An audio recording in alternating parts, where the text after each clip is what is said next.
Hi കൂട്ടുകാരെ, പുതിയൊരു വീഡിയോയിലേക്ക് എല്ലാവർക്കും സ്വാഗതം. അങ്ങനെ വിഷ്ണു എല്ലാ സത്യങ്ങളും അറിയുമ്പോൾ വിഷ്ണു കരയുന്ന ആ കരച്ചിലുണ്ട് കേട്ടോ. രക്തത്തെ തിരിച്ചറിയാനുള്ള ആ ഒരു കഴിവ് പോലും നിങ്ങൾ എന്നിൽ നിന്ന് നിഷേധിച്ചതെന്ത് എന്ന് ചോദിച്ചിട്ട് വിഷ്ണുവിൻ്റെ ആ കരച്ചിൽ, അതൊരു വല്ലാത്തൊരു കരച്ചിൽ തന്നെയാണ് കേട്ടോ.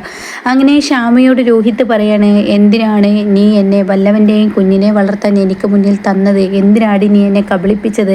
ഒരേ സമയം നീ എന്തിനാ ഇത് ചെയ്തത്? ഞാൻ നിനക്ക് ആത്മാർത്ഥ സ്നേഹം തന്നില്ലേ? എന്നും നീ എന്നെ കബളിപ്പിച്ചിട്ടല്ലേ ഉള്ളൂ, പിന്നെ നീ എന്തിനു ചെയ്തു? അപ്പോൾ ഈ സമയം വിഷ്ണു ഇതെന്താ ഇവർ പറയുന്നതെന്ന് മനസ്സിലാക്കാതെ മനസ്സിലാവാതെ വിഷ്ണു ഇങ്ങനെ നിൽക്കുമ്പോൾ ഉടൻ തന്നെ ഞാൻ ചോദിച്ചതിന് മറുപടി പറയടി.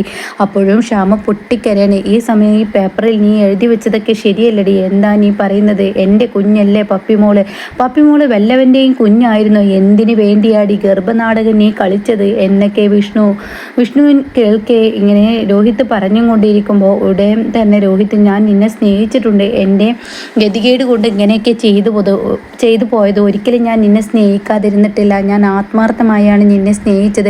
നീ എന്ന് വെച്ചാൽ എനിക്ക് പ്രാണനാണ് എന്നൊക്കെ പറയുമ്പോൾ, എന്നിട്ടാണോടി നീ എന്നോട് ഇങ്ങനെ ഒരു ചതി ചെയ്തത്? എന്തിനു വേണ്ടി നീ എന്നോട് ഇങ്ങനെ ഒരു ചതി ചെയ്തത്?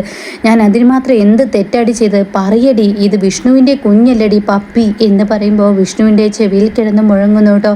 തൻ്റെ കണ്ണുകൾ തുറക്കപ്പെട്ടിരിക്കുന്നു. താൻ കേൾക്കുന്ന ആ ഒരു ഇത് എന്താണ്? ഇത് സത്യം തന്നെയാണ്. വിശ്വസിക്കാനാവാത്ത ആ കാഴ്ച, വിശ്വസിക്കാനാവാത്ത ആ അലടിക്കൽ ചെവിയിൽ കിടന്നിങ്ങനെ മുഴങ്ങണം കേട്ടോ. അങ്ങനെ രോഹിത് വീണ്ടും ചോദിച്ചതിന് മറുപടി പറയടി. ഇതിൽ എഴുതി വെച്ചതുപോലെ വിഷ്ണുവിൻ്റെ കുഞ്ഞാണോടി ഈ പറയുന്ന പപ്പി?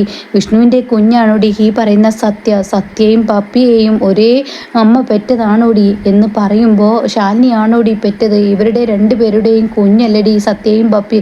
എന്നിട്ട് നീ എന്തിനാടി ഇങ്ങനെയൊക്കെ എന്നോട് ചെയ്തത് എന്ന് പറയുമ്പോൾ വിഷ്ണു തകർന്ന് തരിപ്പിടമായി. തൻ്റെ മക്കൾ രണ്ടും തൻ്റെ മുന്നിലുണ്ടായിട്ടും താൻ ഒരു അന്ധനെ പോലെ തൻ്റെ മക്കളെ കാണാതെ നടന്ന മഹാപാപി എന്ന ആ ഒരു തോന്നൽ വിഷ്ണുവിൻ്റെ ഉള്ളിൽ തോന്നി തുടങ്ങാനായിട്ട് തനിക്കൊരുപടി ചലിക്കാൻ കഴിയുന്നില്ല. തൻ്റെ വാ പൊളിച്ചു നിൽക്കുന്നു, തനിക്കത് അടക്കാൻ കഴിയുന്നില്ല. എന്താണ് ഈ കേൾക്കുന്നത്? തൻ്റെ മകള്, തൻ്റെ രക്തത്തിലുള്ള മകള് അച്ഛാ എന്ന് പലവട്ടം വിഷ്ണു അച്ഛാ എന്ന് വിളിക്കുമ്പോഴും തൻ്റെ നെഞ്ചിലോട്ട് ഇന്നേ വരെ അച്ഛൻ്റെ ആ ഒരു തൻ്റെ മോളാണെന്ന് തോന്നാത്ത ആ ഒരു അവസ്ഥയിൽ വിഷ്ണു ഇങ്ങനെ നിൽക്കുമ്പോൾ വീണ്ടും രോഹിത് ചോദിക്കുന്നു, എന്തിനാടി മഹാപാപി നീ മറ്റുള്ളവരെ എല്ലാം പറ്റിച്ചത്? ഇതിനു വേണ്ടിയായിരുന്നു രോഹിത്? ഞാൻ പറയുന്നതൊന്ന് കേൾക്കേ. എൻ്റെ കുഞ്ഞേച്ചി ഇതിൽ പാവമാണ്. എൻ്റെ കുഞ്ഞേച്ചി ഒരിക്കലും ഒരു തെറ്റും ചെയ്തിട്ടില്ല. എൻ്റെ കുഞ്ഞേച്ചി എനിക്ക് വേണ്ടി മാത്രമാണ്, രോഹിത്തിന് വേണ്ടി മാത്രമാണ് ഇതെല്ലാം സഹിച്ചും ക്ഷമിച്ചും കുഞ്ഞിനെ തന്നത്. അതുകൊണ്ട് രോഹിത്, ഞാൻ പറയുന്നതൊന്ന് കേൾക്ക്. നമ്മുടെ മാനസികാവസ്ഥ അങ്ങനെയായിരുന്നു രോഹിത്തിൻ്റെയും സത്യഭാമയുടെയും. അതുകൊണ്ടാണ് കുഞ്ഞേച്ചി ത്യാഗം ചെയ്തത്. ഹെടി, നിൻ്റെ അമ്മ എന്ന് പറയുന്നല്ലോ അതുപോലെ തന്നെ നിൻ്റെ കുഞ്ഞേച്ചി എന്ന് പറയുന്ന ഇവർ 3 പേരും വൃത്തികെട്ടവളാണ്. നിന്നെപ്പോലെ തന്നെ അവരും വൃത്തികെട്ടവരാണ്. ഒരു മനുഷ്യനെ ഇത്രയും വലിയ ചതിച്ച് എന്തിനാണ് വഞ്ചിക്കുന്നത്? അതിന് മാത്രം എന്ത് തെറ്റാണ് ഞാൻ നിന്നോട് ചെയ്തത്, നിൻ്റെ അമ്മയോട് ചെയ്തത്, നിൻ്റെ കുഞ്ഞേച്ചി എന്ന് പറയുന്ന അവളോട് ചെയ്തത് എന്നൊക്കെ പറഞ്ഞിട്ട് ഇങ്ങനെ രോഹിത് ഇങ്ങനെ ഇതാവാണ് കേട്ടോ. എന്നിട്ട് രോഹിത് പറയണേ, നീ കത്തെഴുതി വെച്ച് മരിക്കാൻ ഇറങ്ങിയവളല്ലേ? ഈ കത്തെഴുതി വെച്ച് നീ മാത്രം മരിച്ചാൽ പോലെ, നിൻ്റെ അമ്മ മരിക്കണം, നിൻ്റെ കുഞ്ഞേച്ചി മരിക്കണം, ഇവരെല്ലാവരും മരിക്കണം, ഒരേ സമയം മരിക്കണം, എങ്കിൽ മാത്രമാണ് ഈ പ്രശ്നത്തിനൊരു പരിഹാരമാവുള്ളൂ എന്ന് പറഞ്ഞിട്ട് ശ്യാമയെ ബെഡിലോട്ടങ്ങ് തള്ളിയിട്ട് കഴുത്ത് പിടിച്ചിങ്ങനെ ഞെരുക്കാണ് കേട്ടോ. മരിക്കടി നീ, മരിക്ക് എന്നും പറയുമ്പോൾ വിഷ്ണുവിന് പെട്ടെന്ന് അങ്ങ് ഞെട്ടലോടുകൂടി വിഷ്ണു അങ്ങ് ആ ഒരു ഉണർവിൽ നിന്ന് തിരിച്ചു വരുമ്പോൾ ശ്യാമയെ കൊല്ലാൻ നോക്കുന്ന രോഹിത്താണ്. രോഹിത്, നീ എന്താ ഈ കാണിക്കുന്നത് എന്ന് പറഞ്ഞിട്ട് രോഹിത്തിനെ ശ്യാമയുടെ മേൽ നിന്ന് അങ്ങ് വേറെടുത്ത് അടർത്തി മാറ്റി ഒരു ഉന്തങ്ങ് ഒന്തുമ്പോൾ രോഹിത്തിൻ്റെ കൈകളിൽ ആ പേപ്പർ കാണുന്നു. ഇതേ സമയം വിഷ്ണു ആണെങ്കിലോ ആ പേപ്പറിലോട്ട് നോക്കുകയാണ്. ഈ സമയം രോഹിത് ആണെങ്കിലോ വിഷ്ണുവിനെ ഒന്ന് തല പൊന്തിച്ച് നോക്കാൻ പോലും കഴിയാതെ തലകുനിച്ച് രോഹിത് പെട്ടെന്ന് അവിടെ നിന്നും പോകുമ്പോൾ ശ്യാമ തളർന്നു വീഴുന്ന പൊട്ടിക്കരയാണ്. എന്താണ് ഈശ്വര എന്നുള്ള ആ ലെവലിൽ കരഞ്ഞും കൊണ്ടിരിക്കുന്നു. എന്നാൽ ഈ സമയം വിഷ്ണു ആണെങ്കിലോ ശ്യാമ എഴുതി വെച്ച ആ പേപ്പറിൽ ശ്യാമ ആ വരികൾ വായിച്ചു തുടങ്ങുകയാണ്. ഞാൻ ആത്മഹത്യയിലോട്ട് പോവാണ്, ഈ വീട്ടുകാർക്കുള്ള കുറിപ്പാണ്, ഞാൻ പോകുന്നു, എൻ്റെ മോളല്ല പപ്പി, ഈ പറയുന്ന വിഷ്ണുവേട്ടൻ്റെയും കുഞ്ഞേച്ചിക്കും ഉണ്ടായ സത്യയും പപ്പിയും അവർ രണ്ടുപേരെയും ഇരട്ട കുഞ്ഞുങ്ങളാണ് എന്ന സത്യം വിഷ്ണു വായിക്കുമ്പോൾ തൻ്റെ നെഞ്ചിലൂടെ കടന്നു പോകുന്നത് അന്ന് ബർത്ത്ഡേക്ക് വിഷ്ണുവച്ചനായിരിക്കണം ബർത്ത്ഡേ കേക്ക് കൊടുക്കേണ്ടതെന്നും പിന്നീട് ആ പ്രോഗ്രാമിന് പോയപ്പോൾ തൻ്റെ മക്കൾ തന്നോട് കാണിക്കുന്ന ആ വാത്സ്യം ചെയ്യും. അതൊക്കെ ഓർത്ത് വിഷ്ണു ഞെട്ടിപ്പോവാണ്.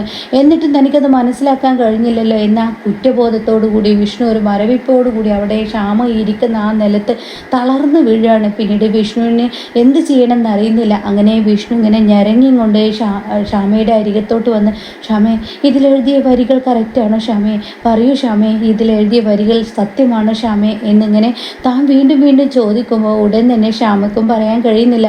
തേങ്ങൽ അത്രമാത്രം ശ്യാമ വിതുമ്പി വിതുമ്പി കരയുമ്പോൾ, ശ്യാമേ, ഞാൻ ചോദിച്ചതൊന്നും പറ എന്ന് പറയുമ്പോൾ, എൻ്റെ വിഷ്ണുവേട്ടാ, എൻ്റെ വിഷ്ണുവേട്ടൻ്റെ മക്കൾ തന്നെയാണ്, കുഞ്ഞേച്ചിയുടെയും വിഷ്ണുവേട്ടൻ്റെയും മക്കൾ തന്നെയാണ് ഈ പപ്പിയും സത്യയും എന്ന് പറയുമ്പോൾ വിഷ്ണു വീണ്ടും തകർന്ന് തരിപ്പിടമാവാണ്.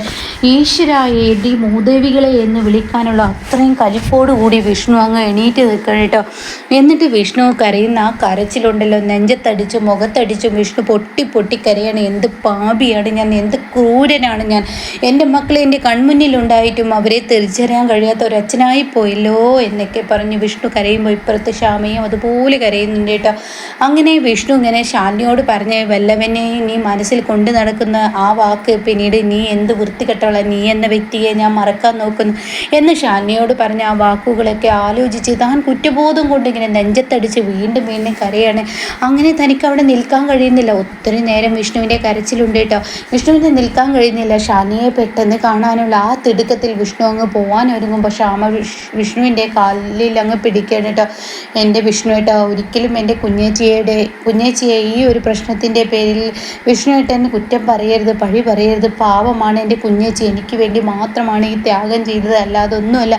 വിഷ്ണുവേട്ടൻ ഒരിക്കലും എൻ്റെ കുഞ്ഞേച്ചിയെ കുറ്റം പറയരുത് എന്ന് പറയുമ്പോൾ ഉടൻ തന്നെ വിഷ്ണു പറയണം, എടി നിനക്കെങ്കിലും എന്നോട് ഈ സത്യം പറയായിരുന്നില്ലടി. നിൻ്റെ കുഞ്ഞേച്ചി മറ്റുള്ളവർക്ക് വേണ്ടി മാത്രമാണ് ജീവിച്ചിട്ടുള്ളത്. എനിക്കും അവൾക്കും വേണ്ടി അവൾ ഇന്നേ വരെ ജീവിച്ചിട്ടില്ല. അതുകൊണ്ടാണല്ലോ ഇങ്ങനെയുള്ള ത്യാഗങ്ങൾ അവൾ ചെയ്തത്. അവൾക്ക് പറയാൻ കഴിഞ്ഞില്ലെങ്കിൽ നിനക്കെങ്കിലും എൻ്റെ മകൾ എൻ്റെ അരികിലത്തുണ്ട് എന്ന് നിനക്ക് പറയായിരുന്നില്ല. എൻ്റെ സ്വന്തം മോള് എൻ്റെ അരികത്തുണ്ടായിട്ടും എന്നോട് നിങ്ങൾ എന്തിനാടി മൂദേവികളെ ഇങ്ങനെ ഒരു ചതി ചെയ്തത്? അതിന് മാത്രം എന്ത് തെറ്റാണ് ഞാൻ നിങ്ങളോട് ചെയ്തത് എന്നും പറഞ്ഞ് നെഞ്ചത്തടിച്ച് കരയുമ്പോൾ ശ്യാമ കണ്ണ് തുറിച്ചു പോവാണ്. ഈശ്വര, വിഷ്ണുവേട്ടൻ്റെ വേറൊരു മുഖം തനിക്ക് മുന്നിൽ കാണേണ്ടി വന്ന ആ അവസ്ഥ കേട്ടോ. പിന്നീട് വിഷ്ണു അവിടെ നിന്ന് ഓടുകയാണ്. എൻ്റെ മക്കളെ എനിക്ക് കാണണം എന്ന് പറഞ്ഞ് വിഷ്ണു അവിടെ നിന്ന് ഓടുമ്പോൾ പപ്പി ട്യൂഷൻ കഴിഞ്ഞ് വരുന്നു. തൻ്റെ മുന്നിലോട്ട് തൻ്റെ മകൾ വരുന്നത് കാണുമ്പോൾ വിഷ്ണുവിന് ഒരു നിമിഷം വിഷ്ണു ആകെ ചലിക്കാനാവാത്ത ഒരു പാവയെ പോലെ വിഷ്ണു നിന്ന് പോവാണ്. വിഷ്ണുച്ച എന്ന് പറഞ്ഞ് തൻ്റെ കുഞ്ഞ് തന്നെ വിളിക്കുമ്പോൾ മോളെ എന്നും പറഞ്ഞ് വിഷ്ണു ഓടിച്ചില്ലാണ്. രോഹിത്ത് ബാൽക്കണിയിൽ നിന്നും താഴെ പിള്ളയും അതുപോലെ പൊന്നിയും നിൽക്കുന്നുണ്ട് കേട്ടോ. പൊന്നു മോളെ, അച്ഛനോട് ക്ഷമിക്കുക, ഈ അച്ഛനെ പാപിയായ ഒരച്ഛനാണ്. ഈ അച്ഛൻ അറിഞ്ഞിട്ടില്ല മക്കളെ, ഞാൻ ഒരിക്കലും അറിഞ്ഞിട്ടില്ല, എന്നെ എല്ലാവരും ചതിച്ചു, ഞാൻ അറിഞ്ഞിട്ടില്ല, ഈ അച്ഛനോട് ക്ഷമിക്ക്. എന്നിട്ട് ശ്യാമയോട് പറഞ്ഞ ആ വാക്കുകളാണ് 5 വർഷം 6 വർഷം സ്വന്തം മക്കൾ കൺമുന്നിലുണ്ടായിട്ടും അവരെ ഒന്ന് ലാളിക്കാനോ അവരുടെ ചെറുപ്രായം ഒന്ന് കാണാനോ ഒന്ന് ആസ്വദിക്കാനോ ഒന്നും ഭാഗ്യം ചെയ്യാത്ത ഒരു ബഫൂണിനെ പോലെ നിൽക്കേണ്ടി വന്ന ഒരു പൊട്ടനായ അച്ഛനല്ലേ എന്നൊക്കെ പറഞ്ഞിട്ട് ഇങ്ങനെ പൊട്ടി കരയുമ്പോൾ ശ്യാമയുടെ അവിടെ ഇറങ്ങി വരുന്നുണ്ട് കേട്ടോ. അപ്പോൾ പപ്പി ചോദിക്കണേ, എന്തിനാ ഇങ്ങനെ വിഷ്ണു അച്ഛൻ കരയുന്നത് എന്ന് പപ്പി ചോദിക്കുമ്പോൾ ഒരു നിമിഷം താൻ സ്റ്റെക്കായി പോകുന്നു. ഉടൻ തന്നെ വിഷ്ണു പറയുന്നുണ്ട്, മോളെ, അച്ഛൻ കള്ള് കുടിച്ചില്ലേ? ആ കള്ള് കുടിച്ച ആ ഒരു തെറ്റിന് എന്നോട് ചെയ്തില്ലേ, അതുകൊണ്ടാണ് അച്ഛൻ കരഞ്ഞത്. അതിനെന്തിനാ വിഷ്ണു അച്ഛൻ ഇങ്ങനെ കരയുന്നത്? പക്ഷേ ഇവിടെ എന്ത് കരച്ചിലാണ് കരയുന്നത്? അത്രയും നെഞ്ചത്തടിച്ചില്ല, അത്രയും തേങ്ങി കരഞ്ഞുള്ള ആ വിഷ്ണുവിൻ്റെ ആ കരച്ചിൽ കാണുമ്പോൾ പൊന്നിയും പിള്ളയൊക്കെ ഞെട്ടി നിൽക്കുകയാണ്. രോഹിത്തിൻ്റെ കണ്ണിൽ നിന്ന് ചുടുചോരകൾ വീഴാണ്.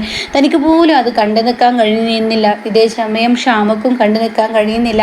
അങ്ങനെ ഈ സമയം ഉടൻ തന്നെ വിഷ്ണു പറയണ, മോളെ, ഈ അച്ഛനോട് ക്ഷമിക്കണം, അച്ഛൻ അറിഞ്ഞില്ലടി, അച്ഛൻ അറിഞ്ഞില്ല, അച്ഛനോട് ക്ഷമിക്കുക. അച്ഛനോ? നിൻ്റെ വിഷ്ണു അച്ഛൻ എന്ന് പറഞ്ഞ് പെട്ടെന്ന് മാറ്റുന്നു കേട്ടോ. വിഷ്ണു അച്ഛൻ എന്ന് തന്നെ പറയുന്നു. എന്നിട്ട് പറയണ, ഈ അച്ഛനോട് ക്ഷമിക്കണം, പാപിയായ അച്ഛനാണ് ഞാൻ, ഒരിക്കലും അറിഞ്ഞും കൊണ്ട് ഒരു തെറ്റും ഒരാളോട് ചെയ്തിട്ടില്ല, എന്നോട് ക്ഷമിക്കൂ കേട്ടോ എന്നൊക്കെ പറഞ്ഞ് വീണ്ടും എനിക്ക് മനസ്സിലാവുന്നില്ല അമ്മേ, അച്ഛൻ എന്തിനാ കരയുന്ന? ആ നിമിഷം വിഷ്ണു ഒന്ന് ചിന്തിച്ചു പോവാണ്. കുഞ്ഞിൻ്റെ മനസ്സിൽ അച്ഛനും അമ്മയും രോഹിത്താണല്ലോ. ഈശ്വര, ഞാൻ എത്ര അച്ഛനാണെന്ന് പറഞ്ഞാലോ അവളുടെ മനസ്സിൽ അങ്ങനെയാണല്ലോ. അപ്പോൾ വിഷ്ണു എന്ത് പറയുന്നു, ശ്യാമേ, ഞാൻ ഈ മോളെ ഒന്ന് കൊണ്ടുപോയിക്കോട്ടെ എന്ന് ശ്യാമയോട് ചോദിക്കുമ്പോൾ ശ്യാമ എന്തിനാ എന്നോട് ചോദിക്കുന്നത് എന്ന അർത്ഥത്തിൽ ഇങ്ങനെ നിൽക്കുന്നു. രോഹിത്ത് മുകളിൽ നിന്ന് ഇത് കാണുന്നുണ്ട്. അങ്ങനെ സത്യയുടെ അടുത്തോട്ട് പോവാമെന്നും പറഞ്ഞ് പോകുമ്പോൾ പിള്ള പറയണം, മോനെ, അവൾ ചായ കുടിച്ചില്ല, അതൊക്കെ കുടിച്ചോളും, അതൊക്കെ പിന്നെ കുടിച്ചോളും എന്നും പറഞ്ഞ് വിഷ്ണു അവിടെ നിന്നു. അല്ലെങ്കിൽ ഞാൻ എൻ്റെ മോൾക്ക് വാങ്ങിക്കൊടുത്തോളാം എന്ന് പറഞ്ഞ് തൻ്റെ കുഞ്ഞിനെ വാരിയെടുത്ത് ഒക്കത്തോട്ട് വെക്കുമ്പോൾ ഉടൻ തന്നെ കുഞ്ഞ് ചോദിക്കുകയാണ്, അച്ഛാ വിഷ്ണു അച്ഛ, ഞാൻ വലിയ പെണ്ണായില്ലേ, എൻ്റെ മോള് എന്നും എനിക്ക് ചെറുതാണ്, അച്ഛൻ്റെ മക്കൾ എപ്പോഴും ചെറുതല്ലേ, ഞാൻ എടുത്തോളാം എന്നും പറഞ്ഞ് വിഷ്ണു തൻ്റെ കൈകളിൽ തൻ്റെ കുഞ്ഞിനെയും എടുത്തും കൊണ്ട് പോകുന്ന ആ കിടക്കൻ സീനിലോട്ടാണ് കേട്ടോ കഥ വന്നിരിക്കുന്നത്. അപ്പോൾ എന്തായാലും ഇനി ശാലിനി ഇനി എന്താണ് വിഷ്ണു എന്ന് അറിയാൻ കിടക്കുകയാണ്. തൻ്റെ മക്കൾ തൻ്റെ കൺമുന്നിൽ ഉണ്ടായിട്ടും ഒരച്ഛൻ്റെ വില എന്തെന്ന് ഇനി ശാലിനിക്ക് അറിയിച്ചു കൊടുക്കുകയാണ് കേട്ടോ വിഷ്ണു ചെയ്യുന്നത്.